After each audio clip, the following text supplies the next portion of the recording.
going to explore how tracing these spiritual terms back to their roots can reveal a completely different path. One that's, less about passive belief and way more about active personal transformation.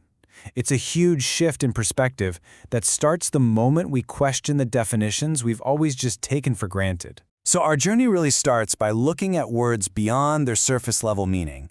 Dr. Azeemi's whole perspective is that over time, our common understanding of certain key words it's drifted. And that drift has fundamentally changed how we approach our own spiritual growth. I mean, think about it. Words like forgiveness, freedom, faith, we use them all the time, right? But the argument here is that their common meanings have been kind of distorted. So today we're going to peel back the layers of translation to find their original active core and see how it changes absolutely everything. All right, so let's start with a big one, forgiveness. In the context of the source material, the word we're looking at is Maghfirah. And as you're about to see, its common meaning is, it's a world away from its actual root. And here is the contrast in black and white. We usually think of forgiveness as wiping sins away, a kind of spiritual clean slate. But the root meaning is the total opposite. It's about becoming larger, expanding your consciousness, increasing your capacity. It's not about removing a negative, but adding a positive. It's all about growth. So where does this idea come from? Well, it's all in the root word itself, ghafar. Dr. Azeemi points out that this root is used to describe things that are large or expansive. For instance, a massive crowd is called a jama ghafir. So the root has nothing to do with a pardon or wiping something away, but everything to do with making something greater, bigger, more elevated. Maghfirah isn't about becoming smaller by having things taken away, it's about becoming larger. Okay, now stick with me, because this redefinition gets even more profound when we look at the word commonly translated as sin, dhunoob. Its literal meaning isn't a crime that needs to be erased, but a weakness, a flaw, an inherent imperfection. So when you put these two root meanings together, the goal isn't just to have your sins wiped away. The real goal is to have your mind, your consciousness, expanded. That's Maghfirah, to a point where you actually rise above your own inherent flaws and weaknesses. And here we get to the core critique from the source material. This reinterpretation suggests that the common passive view of forgiveness can actually create a cycle of inaction, right? If you believe you can just do wrong and then ask for it to be erased, where's the real incentive for self-correction? It kind of shifts the focus away from the hard, active work of improving yourself, your thoughts, your actions, and puts it all on a simple ritual of asking for a pardon. So the source presents a completely different active model. It's a process. First, you actively work to adopt a higher mindset. That effort, in turn, attracts divine love. And that love triggers Maghfirah, the actual expansion of your mind that lifts you above your flaws. See? Forgiveness is no longer a pardon you ask for, but a transformation you earn. All right, next up, we're going to apply this exact same linguistic lens to another massive concept, freedom, or azadi. And the argument here is pretty similar. Our modern idea of freedom might actually be holding us back. To make this point, the source uses this foundational story, and it's a really striking example. Even in paradise, which we think of as the ultimate freedom, there was a boundary. Adam was free to enjoy everything within the framework of a single divine law.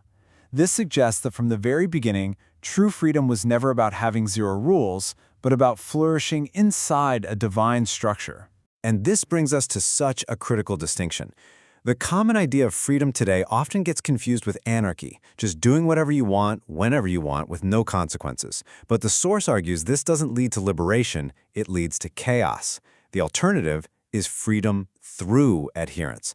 By aligning yourself with divine principles, you don't become restricted, you become unlocked. You're freed from your own lower impulses, which enables you to reach your highest potential. And this clarifies a really important point. This kind of freedom isn't about breaking external, societal laws. You still have to respect those. The real freedom is internal. It's about achieving this state of frictionless thought, where your mind can follow an idea all the way to its ultimate conclusion without being held back by hesitation or doubt. Your mind just doesn't get stuck. And this state is achieved by internalizing those divine principles, which act almost like guardrails, allowing your mind to travel at incredible speed without derailing. So you've redefined forgiveness, you've redefined freedom. Where does all of this lead? Well, it leads to the ultimate state of being described in the source, the mystic, known in this tradition as the Qalandar. Believe it or not, the entire philosophy of this mystic state can, according to the source, be boiled down to just these two simple words, La ilah. Now, many of us will recognize this as the start of a foundational creed, but the mystic's understanding of it is radically different. The common translation is, there is no God, which is immediately followed by the exception, but Allah. But the Qalandar, the mystic, stops at those first two words. For them, La ilaha means there is no need. It is a declaration of complete independence from, well, everything. Their trust in the Creator is so absolute, so all-encompassing, they don't even feel the need to state the exception. They simply live in this state of profound surrender, where personal need just ceases to exist. And this gets to the very heart of the mystic psychology. They don't see themselves as an individual with a personal agenda. They see themselves as an instrument being used for divine purpose. If the Creator needs them to eat, they will be fed. If the Creator needs them to have shelter, they will have shelter. All personal desire and dependency are just surrendered. The question is no longer, what do I need? But what does the Creator need from me? To really illustrate the sheer power of this liberated mind, the source uses this incredible analogy of scale. So first, I want you to picture a vast, almost incomprehensible distance, 4 light years. The distance light travels in 4 years. It's a scale that just dwarfs our physical reality. Now, contrast that with the complete opposite extreme, the eye of a needle, the narrowest possible passage you can imagine. One is almost infinitely large, the other almost infinitely small. And here is the breathtaking conclusion of that analogy. For the truly free mind of the mystic, there is no difference between them. None. The mind is so liberated from physical constraints that concepts like distance and scale simply dissolve. The barriers of physical reality just don't apply anymore. So let's step back and bring this all home. We redefine forgiveness from a passive pardon to an active expansion of the mind. We redefine freedom from chaotic license to a structured internal liberation. And we saw the mystic not as someone who just believes, but as someone who has achieved a state of no need. All of these point to one powerful, overarching theme, a call to shift our perspective from spirituality as a series of passive rituals to a lifelong, active journey of internal self-development and growth.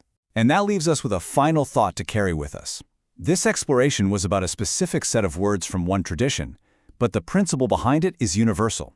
So the question for all of us is, what are the foundational words in our own lives, in our own belief systems, our own philosophies, that we've just taken for granted? What hidden power might be unlocked if we just dare to look beyond the surface and rediscover their true, active meaning? Thank you so much for joining us on this deep dive. If you found it valuable, we'd love it if you shared it with someone who might also appreciate it. And of course, subscribe for more. Until next time.